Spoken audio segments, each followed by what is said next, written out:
Israel और Iran के बीच में अभी क्या हो रहा है, इसका लेटेस्ट डेवलपमेंट तो आपने सुना ही होगा। कैसे इसराइल ने ईरान के बहुत सारे न्यूक्लियर साइट्स पे अटैक किया, मिलिट्री बेसिस पे अटैक किया, और बताया जा रहा है कि ईरान का बहुत ज़्यादा इसमें नुकसान हो गया।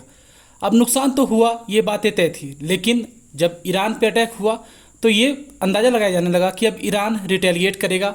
ईरान के जो सुप्रीम लीडर हैं उन्होंने बोला कि हम रिटेलिएट करेंगे, और उन्होंने किया भी। लेकिन इस सब के बीच में जो सबसे ज़्यादा न्यूज ये बना रही है वो है बैड न्यूज़ फॉर इजराइल। आप देखेंगे इंडियन मीडिया का आर्टिकल है, bad news for Israel, US as Iran destroys F-35 fighter jet worth RS। यहाँ पे बताया जा रहा है एक फाइटर जेट $7 to 8 बिलियन का आता है, तो यहाँ पे 7 to 8 बिलियन US, तो यहाँ पे बताया जा रहा है 14 to 15 बिलियन US इजराइल का नुकसान हुआ है। अब जो ये क्लेम देखेंगे, अब इसके बाद हर न्यूज आर्टिकल इसको कवर कर रहा है। यहाँ तेहरान टाइम्स का देखेंगे, सबसे पहले इसी ने कवर किया था, third F-35 fighter jet down in Iranian territory, 2 Israeli pilots now in custody.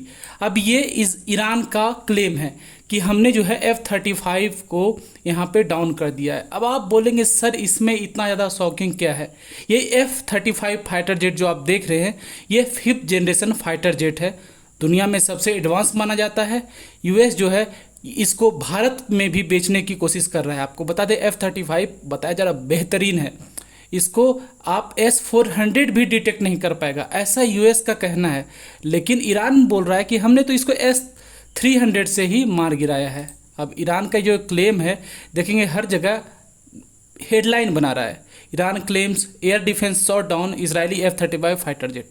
एक नहीं वो भी 3-3। इन्होंने बोला कि जब ईरानियन टेरिटरी में आया था तो हमने इसको मार गिराया।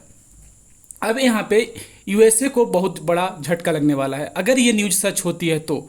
हालांकि ये न्यूज़ सच है या झूठ अभी तक तो नहीं पता चला है, लेकिन ईरान ने क्लेम किया है, और ये क्लेम वैसा ही है जैसा पाकिस्तान ने क्लेम किया था कि हमने भारत के बहुत ज़्यादा फाइटर जेट मार गिराए हैं, सेम उसी तरह का क्लेम यहाँ भी किया जा रहा है।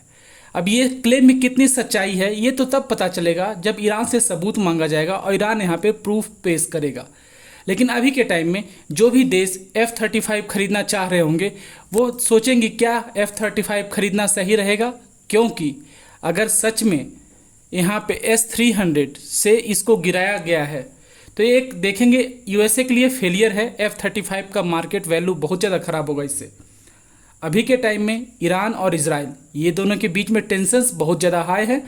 इजराइल ने तो अपने देश में इमरजेंसी भी घोषित कर दी है। उन्होंने बोला है कि ईरान कभी भी अटैक कर सकता है, तो गवर्नमेंट का आप ऑर्डर फॉलो करें और सपोर्ट करें। अभी के टाइम में इजराइल में आप देखेंगे इमरजेंसी है, और इतने लार्ज स्केल पे इजराइल ने अटैक किया था ईरान में, पूरे टेरिटरी में घुस के बॉम्बिंग की थी, तो अंदाज़ा लगाया जा रहा था कि ईरान रिटेलिएट जरूर करेगा। लेकिन ईरान ने रिटेलिएट किया, और ये जो क्लेम है 2 Israeli pilots in now custody, Iran ने तो बोला है कि एक वुमेन पायलट भी कस्टडी में है, लेकिन इजराइल ने साफ साफ बोल दिया कि कोई भी हमारा पायलट कस्टडी में नहीं है उनके। अब कुछ समय बाद ये क्लियर हो जाएगा कि पायलट कस्टडी में है या नहीं है, F-35 को मार के गिराया गया है या नहीं है। लेकिन अभी के टाइम में देखेंगे F-35 के इमेज को भारी नुकसान पहुंचता हुआ दिख रहा है, क्योंकि यहाँ पे ईरान ने क्लेम किया है। आपको क्या लगता है, क्या ईरान ने इजराइल ने जो परचेज किया था 7 से 8 बिलियन US में एक F-35 यूएसए से, क्या उसको ईरान ने गिरा दिया है? क्या यहाँ पे इजराइल का बहुत ज़्यादा नुकसान हुआ है पहला ही वेव जो अटैक किया था उसमें, या फिर सिर्फ ये एक फेक न्यूज़ है, फेक प्रोपागेंडा है जो ईरान अपने देश के लोगों को पहुंचा रहा है, बता रहा है, ताकि उन लोग का मोराल बूस्ट हो।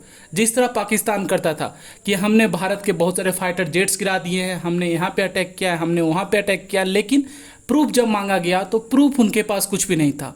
सेम इसी तरह ईरान के पास अभी के लिए कोई प्रूफ नहीं है, लेकिन ये लोग बोल रहे हैं F-35 इन्होंने गिरा दिया। अब क्या भारत F-35 खरीदने में इंटरेस्ट दिखाएगा या नहीं दिखाएगा, ये तो आने वाला समय बताएगा। उम्मीद करता हूँ इससे रिलेटेड डेवलपमेंट आपको पता चल गया होगा। मिलते हैं अगले वीडियो में, तब तक पढ़ते रहिए, खुश रहिए। जय हिंद।